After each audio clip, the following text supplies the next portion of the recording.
balongoseddwa mu bitundu ebya Kigezi eggye ly'eggwanga erya UPDF mu kaweefube eririmu ow'okujjanjaba abantu mu kitundu kino nga lyeteekerateekera okukuza olunaku olw'eggye ly'eggwanga olumanyiddwa nga Talehe 6. Okusinziira ku Dr. Francis Bakahene ono nga yakulira ebyobulamu mu ggye lya UPDF, abantu abawera 47,000 be bajjanjabiddwa so nga 200 be balongooseddwa nga abamu babadde bamaama n'abaana. The health services in Kigezi should also look into that area, especially concerning our mothers. The other area we have concentrated on was vector control. Our teams have been carrying out fumigation and indoor spraying of most of the health centers, schools, and even people's homes. And so far, they have attended to around more than 300 houses or blocks of buildings. By tomorrow, we'll have more numbers.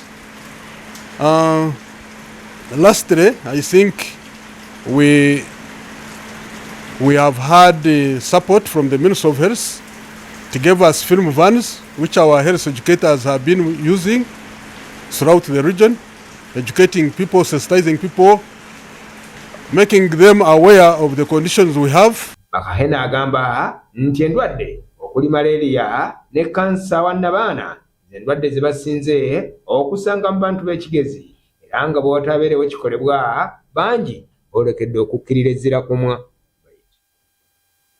In Kigezi and how to prevent them, and it has been a very great job.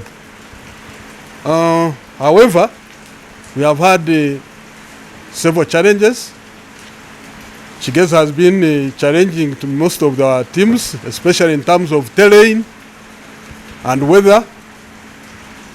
Most of the districts like Chisolo, like Rwanda, Kabare are too hilly with narrow roads, very steep roads.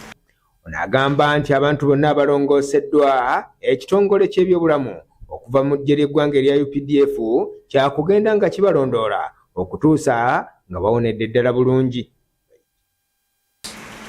To synchronize and harmonize our withdrawal from the exercise together with other teams of civil military relations that have been participating with us, especially the CPC teams that have been cleaning the several town and other areas.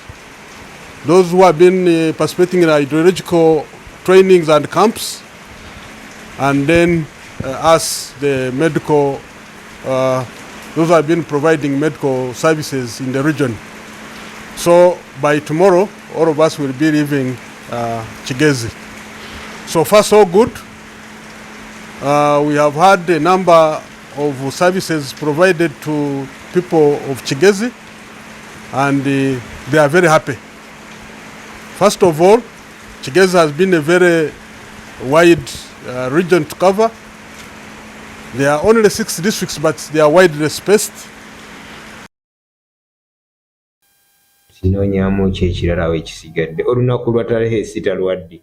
Ebikujjuko eby'okukuza olunaku lwa Talehe 6 byakomekerezebwa ennaku z'omwezi nga 6 omwezi ogwokubiri eggye ligenda okujaguza.